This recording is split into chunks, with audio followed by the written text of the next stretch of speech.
Boa noite, irmãos. Peço que os irmãos se coloquem de pé. Olhe para a pessoa que está à sua volta, dê um tchau, dê um oi, na verdade, né?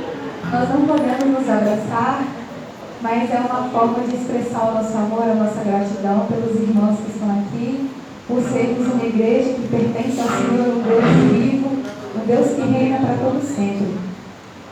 Em Salmos 29, 2, diz: atribuam ao Senhor agora que o seu nome merece. Adorem ao Senhor no esplendor do teu santuário. Que o Senhor use grandemente nossas vidas para que nós sempre possamos prestar o maior e o melhor louvor, que chegue a Ele de uma forma suave, que Ele receba, que seja de uma forma verdadeira, que nós possamos entregar a nossa vida ao Senhor, ao nosso Criador, que é o único e merecedor de toda a honra e toda a glória. Vamos declarar que nós o amamos, que nós queremos conhecer mais dele e da presença dele.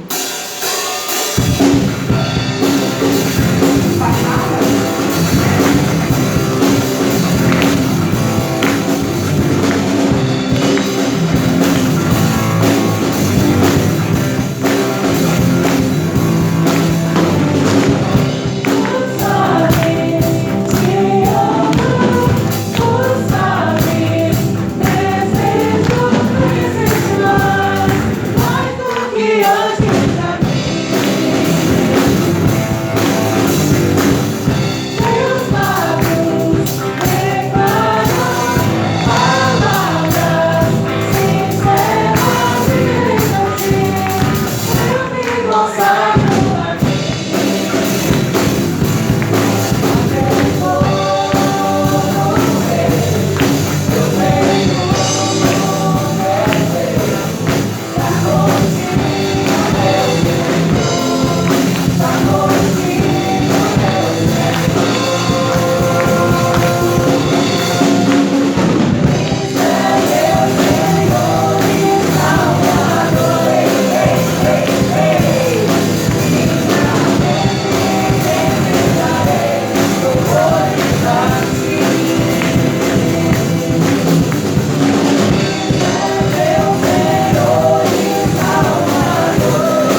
possamos dar louvores, render e entoar louvores ao teu santo nome, Pai. Obrigada, Jesus, pela oportunidade, Deus, que nós temos de cultuar o Senhor, de agradecer a Deus pela vida, por estarmos aqui, ó Deus, unidos, Deus, em um só corpo, Deus, para adorar o teu santo nome. Receba, Senhor, o nosso louvor, a nossa adoração, que é somente para o Senhor. Obrigada por tudo. Amém.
Obrigada, Jesus, por ter nos chamado, Pai. Nós dizemos ao Senhor, eis-me aqui. Obrigada, Jesus. Em nome de Jesus.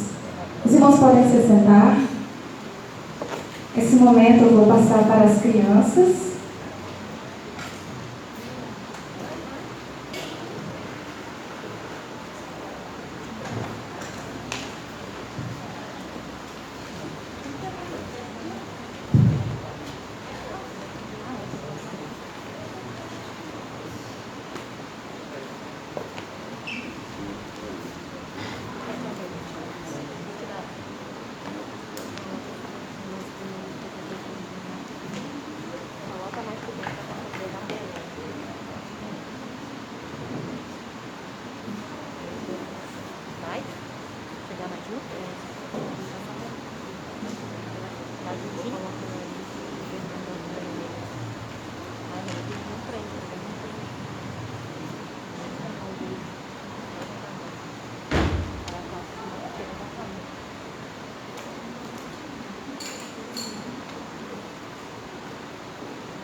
mundo conta que não há caminho fora dele.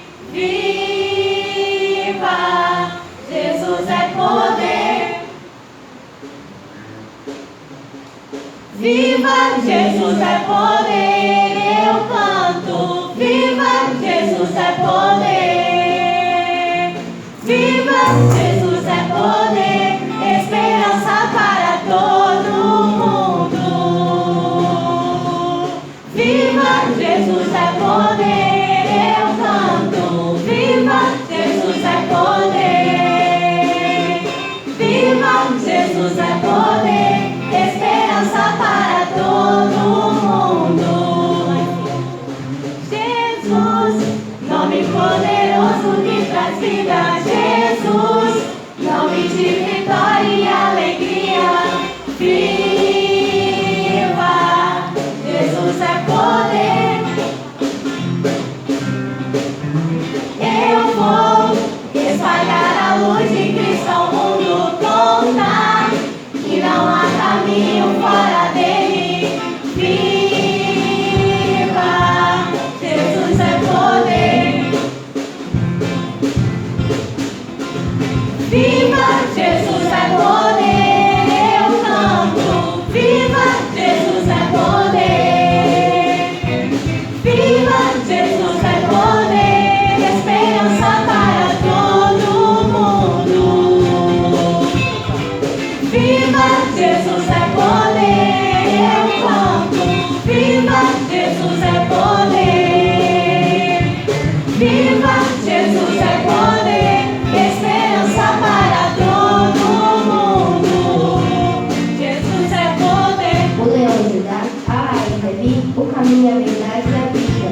Autor da salvação, o Deus de Deus, o Alfa e o Ômega. Poderoso Senhor, que o mundo saiba. Viva, Jesus é poder. Eu canto. Viva, Jesus é poder. Viva, Jesus é poder. Esperança para todo mundo. Viva, Jesus é poder. Eu canto. Viva, Jesus é poder. Viva, Jesus é poder. Esperança para todo mundo. Jesus é poder. Jesus é poder. Jesus é poder. Jesus é poder. Glória a Deus. Amém.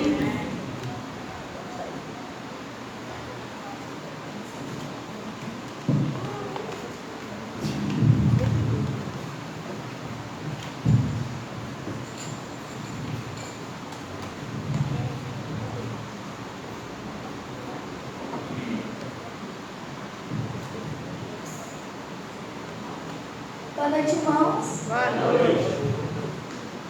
A gente vai estar falando o tema e a divisa. Tema: viva o poder de transformar. Divisa. Pois Deus não nos deu espírito de covardia, mas de poder, de amor e de equilíbrio. 2 Timóteo 1:7. A igreja poderia ficar de pé para nós estar falando o tema e a divisa em uma só voz? Tema: viva o poder de transformar. Divisa. Pois Deus não nos deu espírito de covardia, mas de poder, de amor e de equilíbrio. 2 Timóteo 1:7. Amém. Boa noite, igreja. Boa noite. Bom, como os irmãos sabem, a igreja pode se assentar. Durante esse cerca de um mês, né, de quatro domingos, estivemos aqui trabalhando a campanha de missões mundiais, vivenciando, vendo, ouvindo e observando aquilo que Deus tem feito no mundo, aquilo que Deus tem feito através dos missionários, aquilo que Deus tem feito através das nossas ofertas, através do nosso sustento de oração. Que a oração que nós estivemos durante esse mês fazendo, entoando ao nosso Deus, pela vida dos missionários, pela vida dos projetos, que essa mesma oração a gente possa continuar dentro dos nossos lares, continuando orando por missões, continuando vivendo e respirando missões no decorrer de todo esse ano que ainda está bem no começo aí. Que a nossa igreja possa ser verdadeiramente uma agência missionária de Deus aqui na terra. Amém? E só queria dar um lembrete para os irmãos que ainda não entregaram a sua oferta de missões, e seremos até o final deste mês, tá? Então até o último domingo do mês de abril, os irmãos possam estar entregando suas ofertas para junto podermos ajudar a manter os projetos missionários ao redor do nosso mundo. Amém? Amém. Obrigado.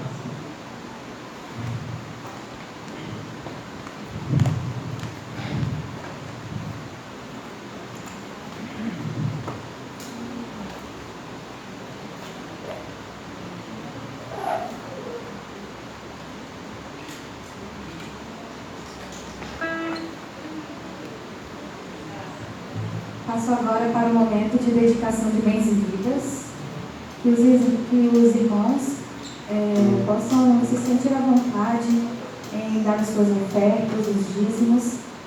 E se há alguém neste momento que queira entregar a sua vida ao Senhor, tenha algum pedido, você possa estar de pé, que nós estaremos orando por sua vida, nós iremos entregar a sua vida ao Senhor. Fique à vontade.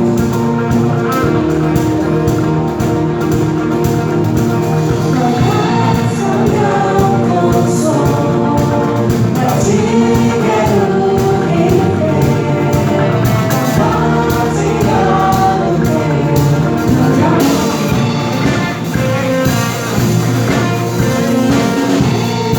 you.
lá em Jeremias, capítulo 10, versículo 6, diz bem assim: não há absolutamente ninguém comparável a ti, ó Senhor.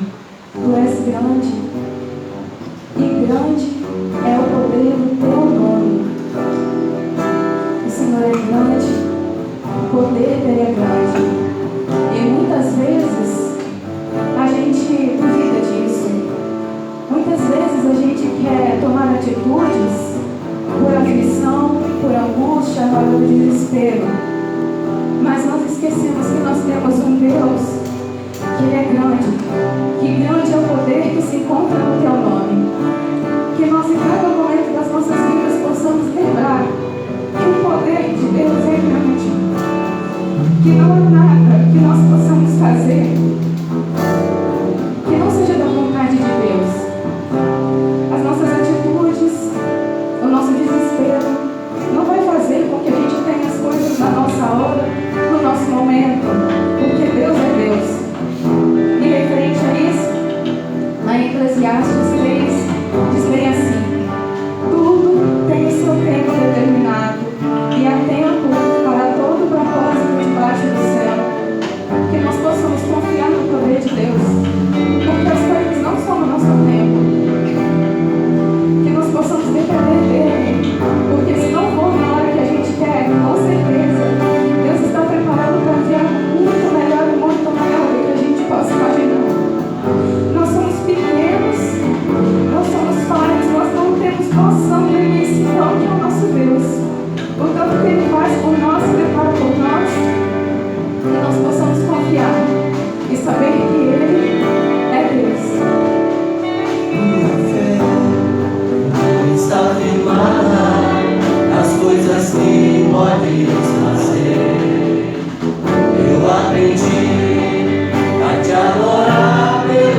fazer.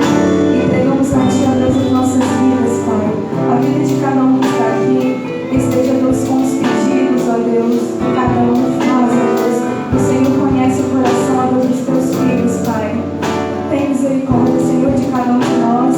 Nós precisamos, ó Deus, do Teu amparo, ó Deus, da Tua proteção, do Teu amor, ó Deus, pois nós não somos nada sem o Senhor, Pai. Cuida, Senhor, das nossas vidas e da vida de tantas pessoas, ó Deus, que nesse momento estão padecendo, ó Deus, por alguma doença, por alguma tristeza, Deus, seja lá o que for, Pai. O Senhor vai de encontro neste momento, ó Deus, com cada um, Pai. E que a cada dia, a cada momento de nossa vida, nós possamos entender que o Senhor é Deus e descansar no Senhor. Em nome de Jesus. Amém.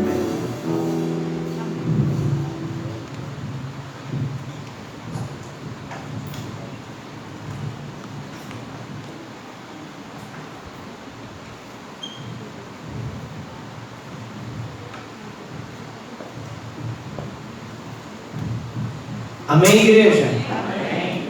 Amém, glória a Deus. Deus é que está no controle. Mesmo quando as coisas não vão bem segundo a nossa percepção. Mesmo quando a gente faz tudo certo. Mesmo quando a gente é fiel. E as coisas não saem da forma como programamos. Mesmo quando tudo foge do nosso controle. Nada foge do controle de Deus. E Deus está cuidando do seu povo. Deus está cuidando daquele que nele crê e nele espera.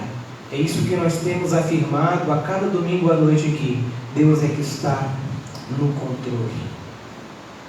E esse Deus é poderoso e continua ativo.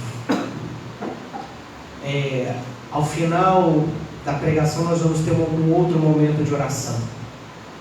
Nós vamos orar pelas nossas vidas, pela nossa igreja, mas também nós vamos orar por aqueles pedidos que são urgentes e que têm chegado até nós. A mãe da irmã Elaine está internada, ela está entubada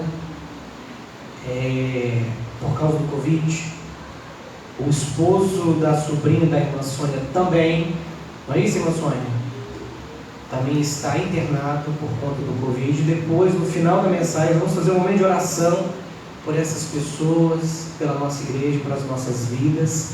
E ao final desse momento de oração, eu vou estar dando uma palavra sobre a questão das cestas básicas também. Mas eu entendo que Deus quer que a gente ouça primeiro a sua palavra. Então eu quero convidar você a abrir a sua Bíblia em Isaías capítulo 6. Nós vamos reler dos versos 1 até o verso 8, dos versos 1 a 8.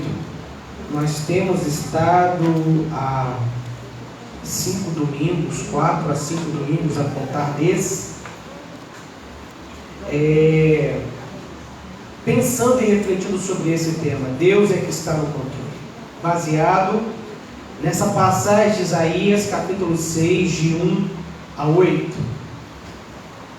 Nós vamos ler a palavra do Senhor mais uma vez, como temos feito a cada domingo, e diz assim a palavra do Senhor: No ano da morte do rei Uzias, eu vi o Senhor assentado sobre um alto e sublime trono, e as asas e as abas de suas vestes enchiam o templo. Serafins estavam por cima dele, cada um tinha 6 asas, com 2 cobriu o rosto, com 2 cobriu seus pés, e com 2 voavam. Clamavam uns para os outros, e diziam: Santo, Santo, Santo é o Senhor dos exércitos. Toda a terra está cheia da sua glória. As bases do limiar se moveram à voz do que clamava, e a casa se encheu de fumaça. Então disse eu: ai de mim, estou perdido, porque sou homem de lábios impuros, habito no meio de um povo de impuros lábios, e os meus olhos viram o Rei, o Senhor dos exércitos. Então um dos serafins voou para mim, trazendo na mão uma brasa viva, que tirara do altar com uma tenaz. Com a brasa tocou a minha boca e disse: eis que ela tocou os teus lábios, a tua iniquidade foi tirada, e teu pecado foi perdoado. Depois disto, notem bem, Depois disto, ouvi a voz do Senhor que dizia: a quem enviarei? E quem há de ir por nós? Disse eu: eis-me aqui, envia-me a mim. Amém? Amém? Nós estamos aqui encerrando a nossa campanha, no domingo, encerrando a campanha de missões mundiais. E depois de tudo que aconteceu nos últimos domingos, assim como Isaías, nós também podemos e devemos ouvir a voz do Senhor. Temos afirmado que não é a forma de ver o que Isaías viu que vai fazer a diferença na nossa vida pessoal, dentro da nossa casa, dentro da nossa igreja, mas o conteúdo. Temos dito que talvez nunca tenhamos uma experiência profunda, extrasensorial, mística, tal como esta que Isaías teve. Mas nós podemos e nós devemos ver o que Isaías viu.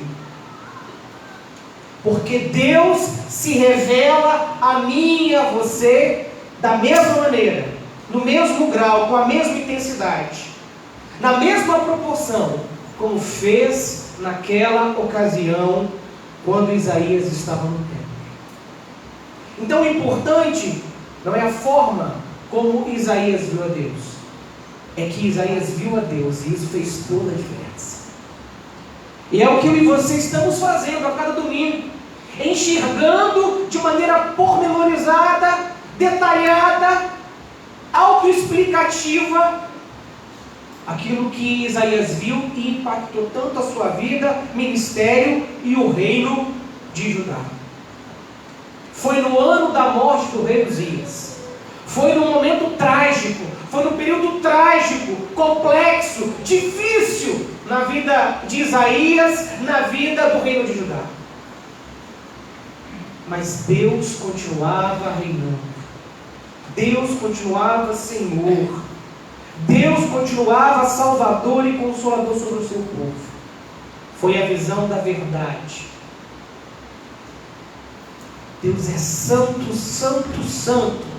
O máximo do que essa palavra exprime, o superlativo da santidade, só é encontrado na pessoa do nosso Deus. E essa é a visão do terror. Mas Deus também é cheio de graça e misericórdia. Porque o homem que tinha lábios impuros, o homem que vivia no meio de um povo de impuros lábios, teve o seu pecado perdoado e a sua iniquidade tirada, porque os seus lábios impuros foi tocado pelo santo fogo do Senhor naquela brasa viva. E é a visão do alívio, é a visão da graça e da misericórdia de Deus. Mas Isaías viu que Deus também era poderoso e continuava ativo no mundo. Essa é a visão da entrega. Ele viu que Deus é poderoso e continua ativo no mundo. Versículo 8 diz: a quem enviarei? E quem há de ir por nós? Eis-me aqui, envia-me a mim. Para que nós entendamos, compreendamos as características desse chamado de Deus para Isaías, que também é um chamado de Deus para mim e para você. Nós precisamos pensar e refletir em algumas expressões, em alguns detalhes, em algumas imagens que saltam do texto quando a gente lê, que se apresentam a mim e a você quando nós nos debruçamos sobre ele, sobre esse texto.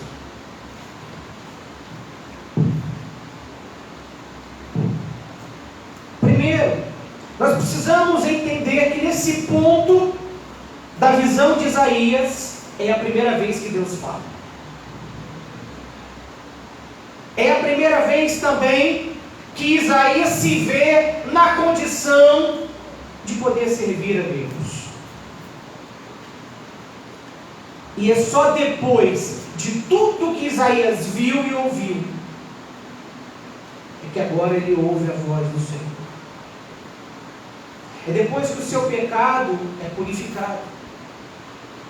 É depois que ele é envolvido, abraçado pela graça e pela misericórdia de Deus, que ele percebe que Deus está razoando, que Deus está fazendo uma autorreflexão lá no céu, entre as hordas celestiais, de quem ele vai enviar para aquilo que ele já está fazendo no mundo aconteça. Obviamente, Deus não precisa de fazer uma auto-reflexão. Ele é Deus. Deus sabe tudo o que tem que fazer e na hora que tem que ser feito.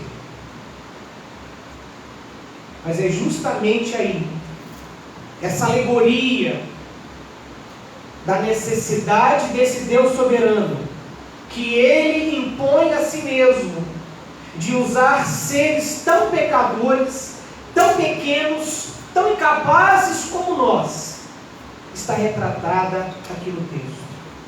Deus, pela sua soberania, pelo seu poder, determinou que a obra que ele fará nesse mundo será por meio de homens e mulheres como eu e você.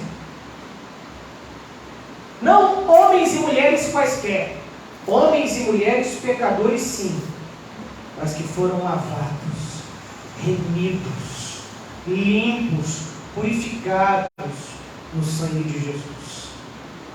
É do meio do seu povo, é do meio da sua igreja, que Deus levanta homens e mulheres assim. E essa última visão de Isaías é a visão da entrega. Como não se entregar, como não se oferecer, como não amar um Deus que fez tanto na minha vida.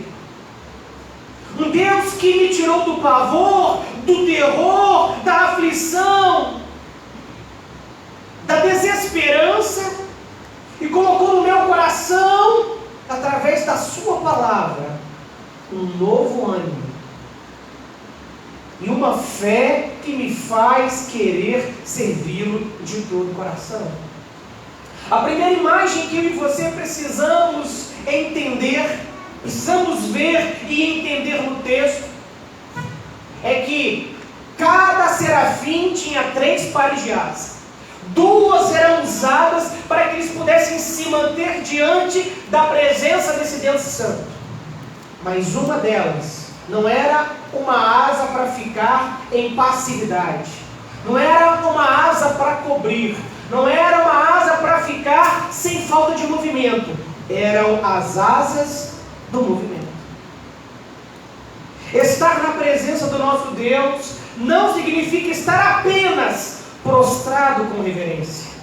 Ao contrário, implica também estar em ação, cheios de louvor, na missão que nos foi dada mediante o novo nascimento em Cristo. Notem bem, precisamos sim nos prostrar em reverência diante desse Deus. Precisamos sim nos emudecer diante da santidade desse Deus. Precisamos sim nos aproximar dele com temor e tremor. Mas ao mesmo tempo, também em movimento, em ação, cheios de louvor, na missão que nos foi dada, nos foi outorgada, mediante o novo nascimento em Cristo. Então, o serviço que os serafins prestavam a Deus não era apenas um serviço estático, era também um serviço de movimento. Por isso, com um terceiro par de asas, os serafins permaneciam voando, fazendo ecoar todo o tempo seu extasiante cântico.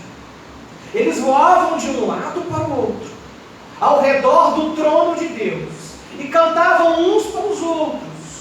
E à medida que se movimentavam, à medida que batiam suas asas, suas vozes ecoavam, suas vozes se emancipavam, suas vozes se antifonavam e iam muito além do espaço em que eles estavam. E tem uma visão mais parecida do que é ser igreja, do que significa a palavra igreja. No Novo Testamento, quando Jesus usa a primeira vez a palavra eclésia, a palavra igreja, ele a tira de dentro de um contexto cultural e social grego, que era um chamado da comunidade, da cidade, da polis, para os seus habitantes, para os concidadãos da cidade, saírem de suas casas, saírem de seu lugar de conforto e irem para o centro da cidade e ali debaterem o bem-estar social da cidade. Jesus pega essa palavra e aplica a ela uma nova ideia. Por isso, igreja significa aqueles que são chamados para fora, aqueles que são chamados para estarem sempre fazendo e sendo algo para além de si mesmos. Ser igreja implica, sim, olhar para nós, olhar para dentro de nós, como Isaías olhou para si. Mas olhar para dentro de si, olhar para Deus e sair ao mundo. É também aqui uma metáfora desse chamado neotestamentário de ser igreja. Então, a gente vê no serviço que os serafins prestavam a Deus, que apesar de toda a reverência, de toda a perfeição, de toda a santidade, e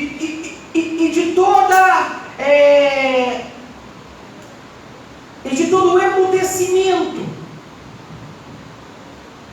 e de toda a passividade, em que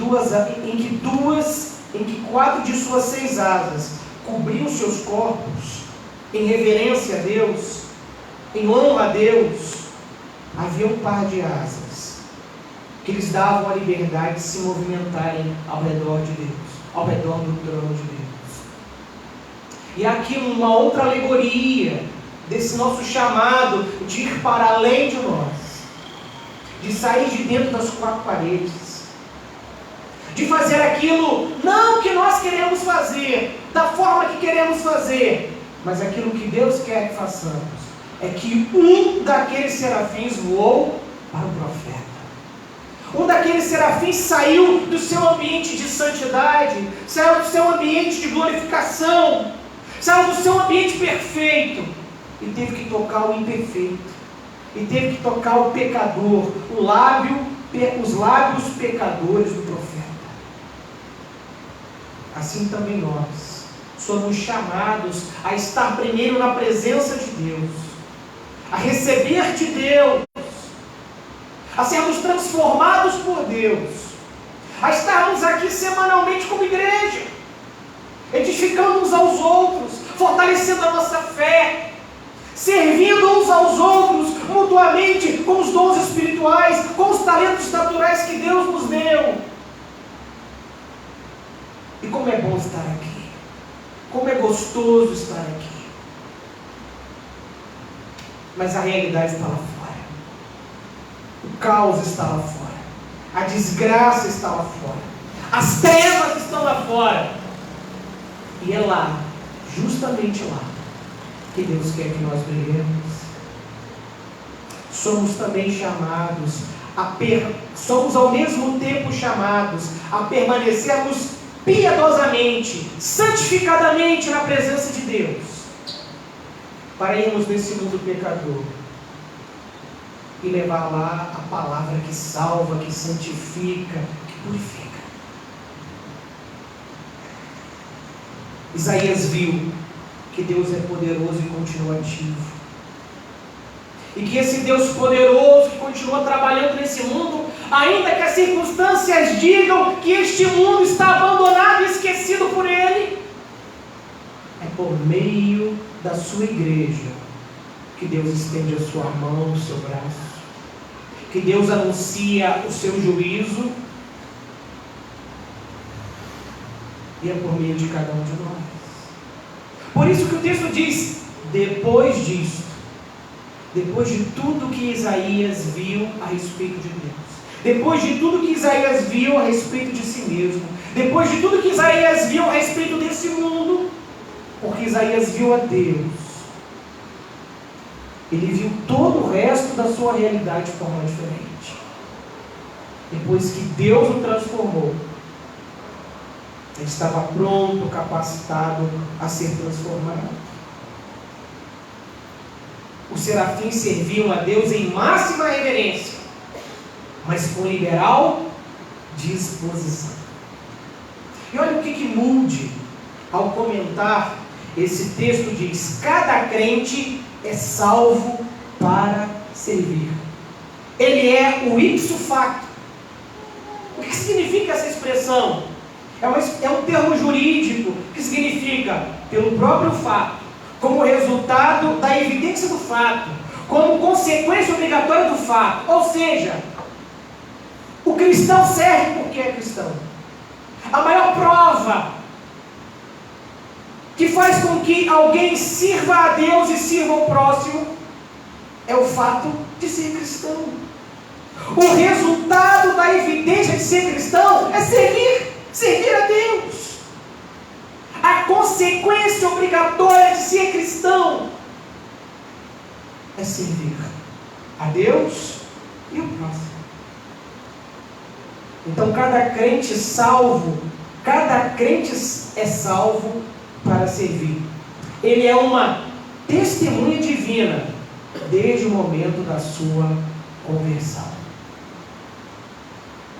Quando o Espírito Santo ilumina a nossa mente, o nosso coração, e por meio da pregação do Evangelho, nos convence do pecado, da justiça e do juízo, e nós somos chamados a entregar as nossas vidas a Deus. A partir desse momento, quando o fazemos em verdadeiro arrependimento e fé na pessoa de nosso Senhor Jesus Cristo, arrependimento e confissão pelos nossos pecados e fé incondicional sobre a pessoa de Cristo, nós nos tornamos missionários. Cada crente é salvo para servir, porque é uma testemunha divina desde o momento da conversão. Essa imagem do serviço, essa imagem da entrega que precede o serviço é muito clara, é muito explícita no texto que nós lemos, no texto que nos é apresentado. E há pelo menos 3 questões que a gente precisa considerar sobre esse chamado. Primeiro, ouvir antes para falar depois. Como disse no início da nossa reflexão, só agora Deus fala. Deus não fala. Do 1º ao 7º versículo, Deus não fala nada. Deus está em silêncio. Quem fala são os serafins e quem fala é Isaías. Deus está quieto. Mas agora Deus fala. Só agora Deus fala. Sabe por quê? Porque só agora o profeta é capaz de ouvir a Deus. Porque só agora é que foi purificado. Só agora, depois de ter a visão do Deus Santo e da misericórdia e graça divina, ele é capaz de ser perdoado. Só agora Deus fala. Tudo que ele viu e ouviu, que anteriormente lhe aterrorizou, que lhe causou pavor, medo, a ponto de dizer: ai de mim que vou perecer. Tudo isso agora se une. Tudo isso que aterrorizou a alma, agora lhe incita graciosamente ao entusiasmo santo pela obra de Deus. Olha só, irmãos. A primeira visão da obra de Deus, que é o trono de Deus, a glória de Deus, os serafins de Deus, tudo isso causou pavor e terror no coração do profeta. Mas quando Deus lhe fala, quando ele ouve a voz do Senhor, ele é incitado graciosamente ao entusiasmo santo pela obra de Deus. Olha, é um entusiasmo santo. Não é um entusiasmo racional. Não é um entusiasmo emocional. É um entusiasmo santo. É algo provocado única e exclusivamente pelo toque da palavra de Deus no coração, na mente e na alma do profeta. Temos de estar com Cristo antes de irmos por Cristo. Então, precisamos ouvir antes para falar depois. Nós precisamos primeiro sermos transformados, para depois Deus nos usar como instrumentos de transformação no mundo. Primeiro nós nos apresentamos diante do Deus Santo, com os nossos pecados, com as nossas falhas, com as nossas imperfeições, e por meio da sua graça e misericórdia somos restaurados. E aí então, transformados, purificados, podemos ser lançados nesse mundo pecador, nesse mundo injusto, nesse mundo corrupto e corruptor, como instrumentos de Deus para transformar. Matthew Henry diz o seguinte a respeito desse texto: aqueles que desejam auxiliar aos outros na sua correspondência com Deus não devem ser estranhos a ela, pois como podemos esperar que Deus fale por nós se jamais o ouvimos falando conosco? É aquilo que eu venho sempre dizendo. Nós não podemos oferecer aquilo que nós temos. Nós não podemos dar aquilo que nós não possuímos. Isso é uma incoerência, isso é uma mentira, isso é uma falsidade. A palavra de Deus precisa primeiro me tocar. O Evangelho de Deus precisa primeiro entrar em mim, todos os dias. Eu preciso primeiro ouvir para mim a voz do Senhor, para que depois então eu fale dessa voz a outros. Então nós temos que considerar ouvir antes para falar depois. Uma outra questão que a gente precisa considerar sobre esse chamado é a voluntariedade para servir. Só agora também, para Isaías, é possível apreciar a oportunidade de serviço a Deus. Até o versículo 7, ele não tem isso. Até o versículo 7, Isaías não se vê capacitado, ele não vê a oportunidade, ele não se vê em condições de servir a Deus. Muito pelo contrário. Ele acha que o que ele fez para Deus, ele já fez, porque agora só lhe resta a morte. Não há solução para um homem como ele diante de um Deus como o seu Deus. Ai de mim! É a expressão máxima do terror humano, do pavor humano. Ai de mim! Mas é agora, depois de ouvir a voz do Senhor, é agora, também é agora, que se apresenta a ele essa possibilidade de apreciar a oportunidade de servir a Deus. O profeta não foi abordado diretamente e nem foi coagido. Deus falou para Isaías: Isaías, eu preciso de você. Falou? Não falou para Isaías. Deus não está falando com Isaías. Isaías ouviu a voz de Deus. Deus está numa assembleia solene no céu. É a Trindade Santa conversando entre si. Como todos os anjos estão no céu. A quem enviarei, quem há de ir por nós? Deus não está falando com Isaías. Deus não está falando para Isaías. Mas Isaías ouviu a voz de Deus. E ao ouvir a voz de Deus, por meio de uma pergunta, foi isso que lhe possibilitou uma resposta voluntária. A resposta de Isaías a Deus não é uma resposta coagida, não é uma resposta obrigada, é uma resposta voluntária. E tem que ser voluntário. Se a gente quer servir a Deus, tem que ser voluntário. Sabe por quê, meus irmãos? Porque Cristo só pode usar serviço espontâneo e cheio de amor.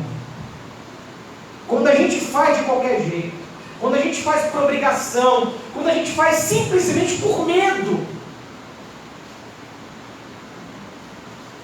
quando a gente faz meramente por religiosidade, quando a gente faz simplesmente por uma questão de bem-estar, para poder se apresentar, para estrelar, para aparecer, não serve para Cristo.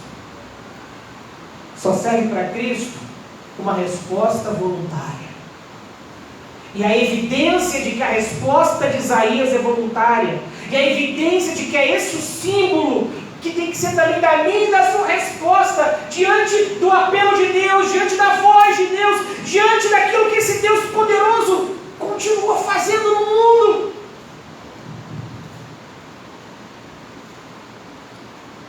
É que ele não fala diretamente ao profeta, muito menos coage o profeta. O profeta ouve, o profeta tem a oportunidade de ouvir Deus falar.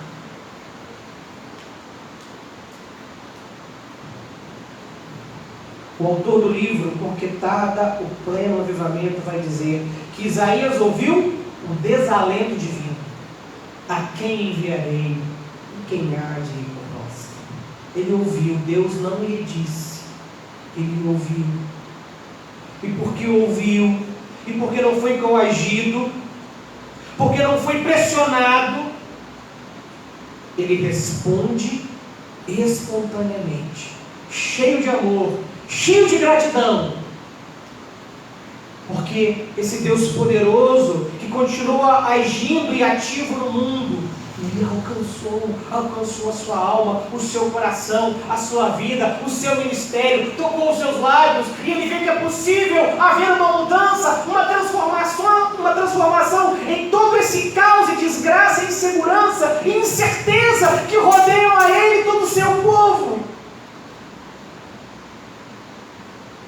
Ele deseja ser um instrumento de Deus para que isso chegue a muitos também. Voluntariedade para servir. Irmãos, nós precisamos estar solícitos, dispostos a servir a Deus com tudo que temos e com tudo que somos, independente das circunstâncias, independente das consequências. E por último, nós precisamos considerar que nesse chamado divino, para nos entregarmos a Deus, precisamos considerar que Deus é quem envia para o fim que Ele determina. O profeta ouviu a deliberação da Trindade Santa. Quem há de ir por nós? Sem Deus esclarecer o que, o como, o onde e o quando. Ele simplesmente ouviu o desalento divino, restando prática e objetivamente a Isaías apenas o eis-me aqui. O envia-me a mim é o saldo da gratidão, é o resultado da voluntariedade. Isaías quer ser usado por Deus. Isaías deseja ser um instrumento de Deus, mas ele não pode se auto-enviar. Ele não pode definir o que tem que ser feito. É Deus. É Deus quem envia para o fim que Ele determina. Só depois que Isaías aceita, só depois que Isaías se entrega e coloca-se diante desse chamado divino, é que Deus vai esclarecer a ele quais são o que será que ele há de enfrentar. Então o que resta para Isaías de maneira prática e objetiva é apenas o eis-me aqui. Sem o eis-me aqui não tem envia-me a mim. Não há nem promessa de sucesso que lhe é oferecida. Há apenas a descrição de que seus ouvintes se tornarão ainda mais endurecidos. Quando a gente lê a partir do versículo 9 e termina o capítulo 6, a gente percebe que o trabalho de Isaías não vai ser um trabalho fácil.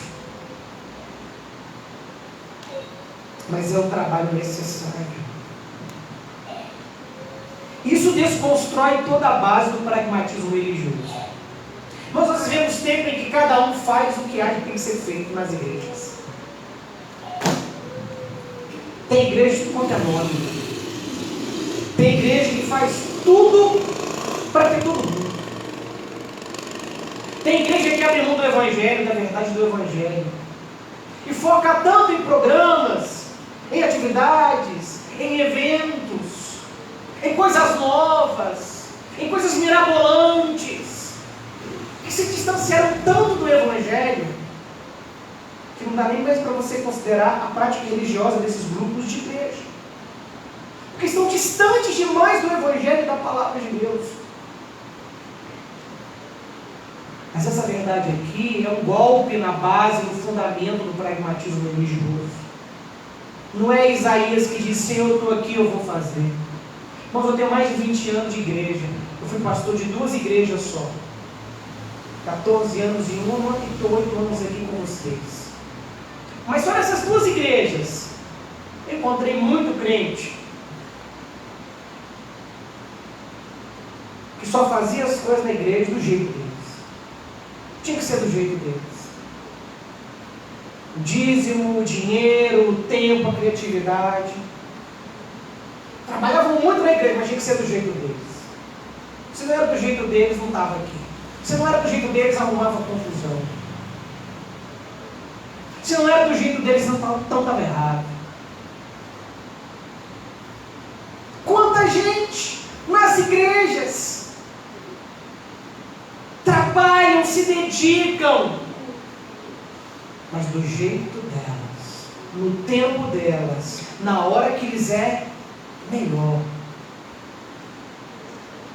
não do jeito de Deus, não da forma de Deus. São elas que definem quando vêm à igreja, quando fazem, quando estão aqui na frente, quando estão aí sentados. Não é o Espírito Santo de Deus. Elas não têm o prazer de estar com o povo de Deus.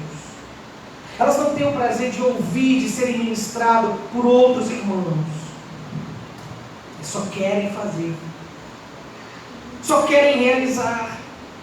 E criam coisas mirabolantes dentro da igreja para atrair pessoas que não conhecem a Cristo. Tem ideias carnais, única e exclusivamente humanas, para atrair pecadores que precisam serem transformados pelo Evangelho. Então nós precisamos considerar que é Deus quem envia para o fim que Ele determina. O que de prático sobra para mim e para você é: eis-me aqui, Senhor. É Deus que determina o que a gente vai fazer. É Deus que diz o que a gente vai fazer e como vai fazer. A forma que tem que ser feita, a hora que tem que ser feita. Talvez Isaías tivesse no seu coração a expectativa de pregar uma mensagem de salvação. Uma mensagem de alegria. Uma mensagem de celebração. Porque Deus é que reina. Mas não é essa mensagem que Isaías vai pregar ao povo de Judá. É uma mensagem que vai endurecer o coração deles. É uma mensagem que vai cegar os olhos deles. Sabe por quê? Porque o juízo de Deus já estava determinado sobre o seu próprio povo. Eu tenho certeza que eu e você, depois de uma visão dessa, eu tenho certeza que eu e você, depois de uma experiência dessa, nos sentiremos naturalmente impelidos a falar da grande misericórdia do amor de Deus, a falar para as pessoas que Deus é poderoso, Ele vai nos ajudar, Ele vai nos abençoar, Ele vai estar do nosso lado em todos os momentos, e Deus está e nos abençoa em todos os momentos. Mas a mensagem que Isaías teria que pregar ia ser uma mensagem de juízo. Então nem sempre as nossas expectativas, até sobre as nossas experiências com Deus, não são o fim em si mesmas. Nem sempre o que elas fazem brotar naturalmente no nosso coração é aquilo que Deus quer que a gente faça. nós precisamos nos submeter a Ele. E como Isaías dizer, Senhor, eis-me aqui. E isso é responsabilidade de Isaías. Eu estou aqui, Senhor. Isaías deu um passo à frente. Isaías prestou continência. Isaías dobrou os seus joelhos. E daí Isaías se dispôs. Mas ele sabia que só Deus o enviaria. Quando e onde e para quê, ele não sabia.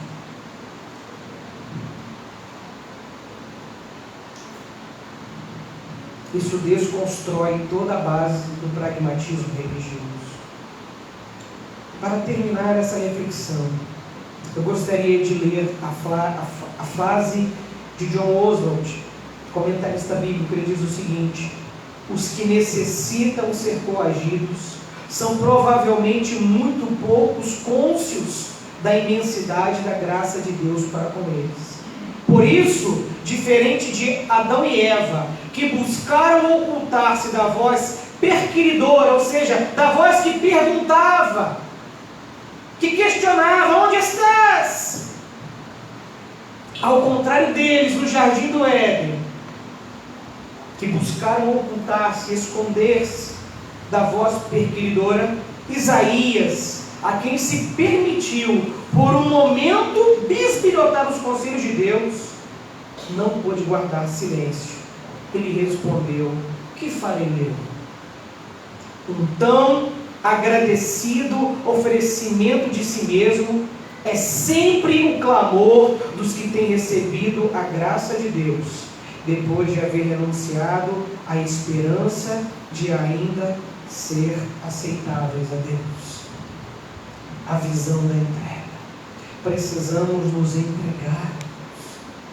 O que Isaías viu, no final de tudo, lhe levou a entregar-se total e plenamente a Deus, para aquilo que Deus ainda não havia lhe revelado, o que seria feito da vida dele, o que seria feito do ministério dele, porque a ele só cabia se dispor, a ele só cabia se oferecer, e a Deus determinar o fim para onde ele deveria ser enviado. Meus irmãos, nós precisamos, assim como Isaías, nos aproximar de Deus. Se nós desejamos que o nosso coração, a nossa casa, a nossa igreja, tenha um posicionamento de enfrentamento bíblico diante do que está acontecendo no mundo, nesse tempo, nós precisamos ver a Deus. Nós precisamos ouvir a Deus, como Isaías viu e ouviu. E não há diferença do conteúdo da revelação de Deus para Isaías há 2.600 anos atrás, do que para hoje, para mim e você, esses últimos 4 domingos no ar. Isso tem que mexer com você, meu irmão e minha irmã. Isso tem que mexer com a gente, com a nossa igreja. Nós precisamos nos entregar totalmente a Deus. Nós vamos orar nesse momento. E como disse, será um momento de intercessão também por aqueles que estão enfermos, por aqueles que estão sofrendo com essa pandemia. E orar também especificamente por 2 pedidos que chegaram a nós. Vamos orar pela mãe da Elaine, vamos orar pelo esposo da sobrinha da irmã Sônia, mas também vamos orar por todos aqueles que estão passando um momento difícil em suas vidas. Feche os seus olhos comigo e vamos juntos clamar a Deus. Pai, em nome de Jesus, tenha misericórdia de nós. Que nas últimas semanas ouvimos tanto ao teu respeito, os nossos olhos foram abertos para detalhes, para verdades que talvez não conhecíamos ou então ignorávamos, rejeitávamos por termos as esquecido há muito tempo. Mas o Senhor abriu os nossos olhos, como abriu os olhos de Isaías. O Senhor se revelou a nós, como se revelou a Isaías. Deus, não permita que aquilo que nós vimos e ouvimos esses últimos domingos, não provoque em nós qualquer mudança positiva na nossa relação contigo. Por isso eu te peço, tenha misericórdia de nós. Faz com que sintamos os nossos pecados, as nossas falhas, e corramos ao trono da graça em Cristo, na certeza de que há ali perdão definitivo, eterno, ao mesmo tempo que há também ali a oportunidade, Deus, de sermos instrumentos do Senhor para aquilo que o Senhor está fazendo neste mundo, para que o teu poder, para que a tua graça, a tua misericórdia, para que os teus juízos sejam proclamados através de nós. Então, tão somente, Senhor, faz em nós o que fizeste a Isaías. O que nos compete nessa noite, Senhor, é dizer: eis-nos aqui. Eis-nos aqui. Isso sim é uma responsabilidade humana. Diante de tanta informação, de tamanha revelação, tão somente nós nos prostrarmos diante de Ti e dizer: eis-nos aqui, Senhor. E fazes o que bem entenderes da nossa vida, de toda a nossa vida, de tudo que compreende a nossa vida, de todo o valor que há na nossa vida. Em nome de Jesus, tenha misericórdia de nós. E nesta hora nós viemos te pedir como igreja, clamar como igreja, que o Senhor venha intervir de maneira poderosa e graciosa na vida da mãe, da irmã Elaine, na vida do esposo, da sobrinha da irmã Sônia, que estão internados, estão no estado mais complicado do tratamento desta doença. Que em nome de Jesus o Senhor abençoe com saúde física o corpo deles, que o Senhor toque o tratamento que eles estão recebendo, que o Senhor dê sabedoria, que o Senhor dê ânimo, que o Senhor dê percepção, cuidado, zelo para todos os profissionais que estão ali cuidando deles e de todos os demais. E que tudo isso, Deus, possa se converter em saúde física, em recuperação física.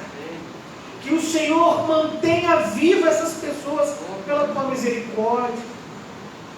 E que saindo dali, elas possam glorificar o Senhor pela misericórdia como o Senhor as tratou.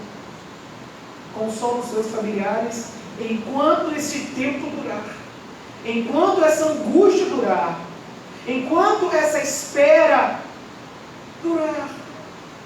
Assim também nessa noite nós te pedimos por todos aqueles que estão internados, aqueles mais graves, entubados, com pouca capacidade de respiração, com seus pulmões comprometidos. Tem misericórdia desse também, Senhor, e abençoa com vida e com saúde todos os leitos ocupados por essa enfermidade, Senhor. Tem misericórdia. Nós te pedimos, Senhor, só o Senhor pode fazer isso. Abençoa também aqueles que estão nas enfermarias, que eles não piorem, para que eles tenham que esperar ou ir para as UTIs. Não, Senhor, opera também na vida destes que estão nas enfermarias, que ainda não necessitam de um tratamento mais específico, mais urgente. Faz também esses recuperarem a saúde e voltarem para suas casas. Aqueles que estão em casa, com sintomas mais amenos, nós também te pedimos, Senhor, tem misericórdia dessas pessoas. E recupera a saúde delas. Ajuda elas. Faz isso, Senhor. Nós não merecemos. Nós não podemos declarar, nós não podemos afirmar que essas coisas vão acontecer, nós não podemos garantir nada, mas nós podemos clamar ao Deus que é poderoso, ao Deus que é gracioso, ao Deus que está com os ouvidos atentos e com as mãos estendidas, um Deus inigualável, incomparável, que não existe igual na vida daqueles que nele esperam. É o que a tua palavra diz. Senhor, nós clamamos nessa hora e te agradecemos, te louvamos pela vida da irmã Lucimar que está entre nós hoje nesse culto, que sofreu com essa enfermidade, que sentiu o peso dela sobre o seu corpo, mas graças a Deus está feliz hoje, celebrando a vida na tua presença, aqui conosco. Nós te louvamos, Senhor, pela vida dela e pela vida do irmão Clóvis, da irmã Cecília e de todos os outros que estão aqui, Senhor, entre nós, que já passaram por isso e que estiveram numa situação tão difícil, tão deplorável, tão aterrorizante, mas estão entre nós hoje. Louvado seja o Senhor. Nós suplicamos a mesma graça, a mesma misericórdia, o mesmo poder sobre a vida de todas essas pessoas. Senhor, nos ajuda, nos ampara. Eis-nos aqui, Senhor. Estamos diante de Ti. Faz o que bem quiseres de nós. É a nossa oração. Te pedindo, ó Deus, que abençoe poderosamente cada oferta de cada igreja no Brasil que vai chegar, Deus, na junta de missões mundiais. E que o Senhor faça um milagre, que o Senhor multiplique esses recursos e que a Tua obra no mundo continue acontecendo. Que o Teu Evangelho continue alcançando vidas. Que o Senhor continue transformando o Teu povo, para que o Teu povo seja um agente constante, transformador nesse mundo. É a nossa oração em nome de Jesus. Amém e amém. Louvado seja o Senhor. Enquanto os meninos do louvor vão chegando para cá, nós já vamos terminar o nosso culto. Eu preciso dar algumas informações a respeito da nossa campanha aí das cestas básicas, né? Bem, meus irmãos, os irmãos poderão entregar recursos financeiros, valores em dinheiro e os próprios alimentos em si lá na casa do irmão Clóvis. Bom, eu estarei aqui na quarta-feira à noite. Eu não tenho como ficar aqui à tarde, porque eu tenho alguns compromissos de visita, de atendimento, e fica difícil para eu estar aqui ao mesmo tempo fazendo duas coisas, tá? Então eu estarei aqui na quarta-feira. Nós teremos a nossa live presencial. Nós vamos transmitir exclusivamente nessa quarta-feira a live, mas nós teremos aqui um culto presencial. Estaremos recebendo os alimentos aqui também. Tudo que for levado lá para a casa do irmão Clóvis, de segunda até quarta-feira, até quarta-feira de manhã, nós vamos trazer aqui para a igreja, vamos deixar aqui na frente. E ao longo da live, ao longo do culto, que também será presencial, nós vamos estar recebendo. Então você pode vir e trazer o seu alimento, se você quiser colocar aqui, tá bom? Então, de formas que eu estarei aqui na quarta-feira, a partir das 7 horas. Exclusivamente essa quarta-feira, a live, além de ser transmitida, ela vai acontecer aqui no templo, também de forma presencial. E vai começar às 19h30, que era o horário normal do nosso culto de oração. Então, exclusivamente nessa quarta-feira. Tá bom, irmãos? Os irmãos entenderam? Então, nós recebemos uma oferta da Inglaterra de R$500. Esse dinheiro já está comigo, para a gente poder também comprar cestas básicas. Então, nós precisamos nos mobilizar, nós precisamos, no máximo até sexta-feira, trazer aí, seja em dinheiro, seja em alimentos, tá? E entregar na casa do irmão Clóvis e aqui na igreja na quarta-feira, o máximo que a gente puder. E o máximo é aquilo que você pode dar. Como eu disse de manhã, talvez você não tenha condição de dar 5 quilos de arroz, mas você pode dar 1 quilo de fubá, 1 quilo de farinha de trigo, 1 quilo de farinha de mandioca, 1 quilo de sal, não importa. Talvez você queira dar o dinheiro, entregue a irmã Cecília, o irmão Clóvis, não tem nenhum problema, tá bom? E nós vamos estar até a sexta-feira tentando montar essas cestas, ok? Nós não sabemos se acontecerá no sábado mesmo, porque depende daquilo que a gente vai arrecadar aqui e daquilo que o centro comunitário também está arrecadando. Tá? Uma outra coisa importante, nós vamos manter os irmãos informados pelas redes sociais, certo? De tudo, os itens que nós precisamos, a partir de amanhã já vai estar disponível para vocês nas redes sociais, nós vamos espalhar isso aí. E quando nós tivermos a certeza do dia que haverá essa entrega, nós também não vamos avisar. Por quê? Porque nós não vamos conseguir uma cesta, uma quantidade de cesta que vai atender uma oferta dessa, uma demanda dessa. Então, as famílias que irão receber a cesta, elas serão pessoalmente informadas. Então, eu estive conversando hoje com o Flávio, que é o presidente aqui da comunidade do Bonfim. Então, as famílias serão informadas. A gente vai ver a quantidade de cestas que a gente tem. Conseguiu 50? Conseguiu 100 cestas? Então, 100 famílias, essas 100 famílias serão informadas e a elas serão ditas o dia e o horário e o local em que elas receberão. Porque se a gente anunciar isso, se a gente divulgar isso, vai aparecer mais gente do que cesta aqui. E a gente não tem, esse não é o nosso objetivo. Então, quando a gente informar a igreja nas redes sociais, ou mesmo aqui nos nossos encontros públicos, os irmãos não divulguem isso para fora. Tá? É apenas para que os irmãos saibam quando vai acontecer. Os irmãos entenderam? Tá certo? Então, dito isso, agradeço a sensibilidade da igreja, a mobilização da igreja. Muitos irmãos já me procuraram e já se colocaram à disposição. Louvo a Deus pela vida da nossa igreja. E eu tenho certeza que nós vamos conseguir muito mais daquilo que nós temos como alvo. O alvo é um alvo simples, singelo, mas eu tenho certeza que nós temos a capacidade de ultrapassá-lo, se nós fizermos tudo aquilo que estiver ao nosso alcance. Amém, irmãos?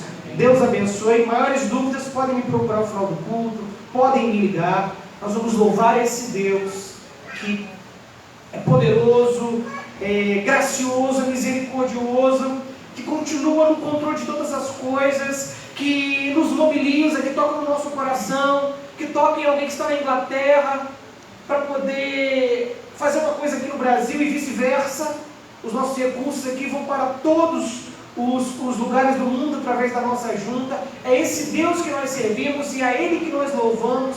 Eu conclamo a você para que nós terminemos esse culto louvando a Deus com toda a força dos nossos pulmões, com toda a força das nossas vozes, que os nossos lábios possam realmente proclamar um louvor digno da presença desse Deus maravilhoso entre nós. Amém? Amém. Deus abençoe você, tenha uma boa semana na presença do Senhor, louvemos ao Senhor.